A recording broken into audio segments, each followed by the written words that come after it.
Hala, grabe. Nakakalula. Nakakalula ba yung mga commission nila na pineflex nila? Oy, girl. Huwag mong tingnan yun. Yung mga gusto mag-affiliate na wala, na-decline daw sa mga free sample. Decline kayo sa free sample, nakakalungkot kasi rejected. At wala pa tayong napapatunayan. Normal lang yun kasi naranasan ko din naman yun noon na feeling ko ma-approve ako pero hindi pala ako approve, rejected. It hurts, di ba? Masakit, pero hindi ko na inulit kasi syempre alam ko sa sarili ko na hindi pa ako worth it, hindi ko pa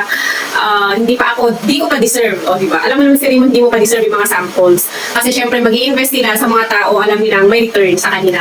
Alam nga naman mag-i-invest sila sa atin na wala namang return na mapupunta sa kanila. Kaya ganyan, hindi na ako nagre-request ng mga free samples nila. Ang ginawa ko na lang, gumawa ako ng paraan para hindi na ako umasa sa mga free samples. So girl, kung ano yung ginawa ko.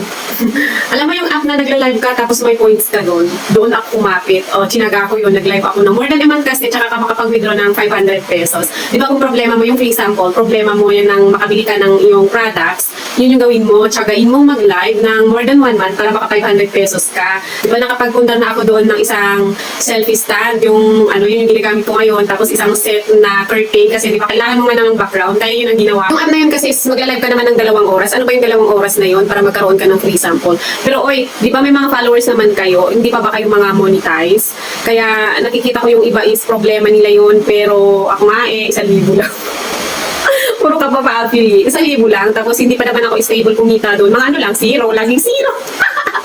Pero hindi ko na yung pinapansin, parang di ba, so sad. Pero ayan, nag-enjoy lang akong gumawa ng video, nag-enjoy lang akong marap sa camera. Yun na lang yung ginawa ko para hindi masyadong nakatutok. Kasi sa tuwing tinitingnan mo yung iba na nag-flex sila naman commission nilang lalaki, parang nakakaano yun, nakaka-down or sana ganyan din ako. Oy, focus ka lang. Sabi nga ni, yung motivational doon, na sabi nga niya, mag-focus ka sa dadaanan mo kasi iba-iba naman tayo ng pathways.